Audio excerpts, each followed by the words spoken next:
Alright, the chapter 1 review. Here's the first question. There are 2 points, -3, -2, and 1, -5. Asked you to find the distance, the midpoint, and the slope of the line. I know that there is an equation for distance, and an equation for midpoint, and an equation for slope, but I think you're so much better off just graphing them, and you'll see what I mean. -3, -2 is the first point. 1, -5 is the second point. Then I'm going to connect these 2 points with a horizontal line and a vertical line. I'm going to look at how many units I go over, so that's x coordinates, from -3 to 1, so that's 4 units. And how many did I go down? It's -2 to -5, so I went 3 down. So that's a 3, 4, 5 triangle, so the distance between the points is 5.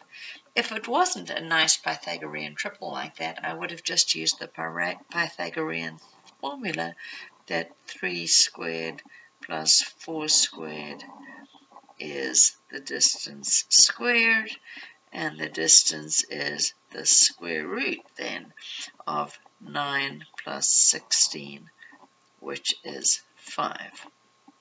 Okay, what's the midpoint of the segment? It looks like about here. The midpoint is going to be at the average of the x coordinates. So -3 plus 1, plus 1 divided by 2. And the average of the y coordinates, -2 plus -5 divided by 2.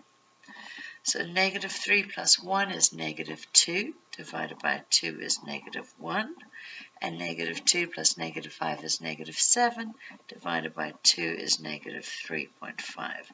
And that looks like about where I am, -1, -3.5.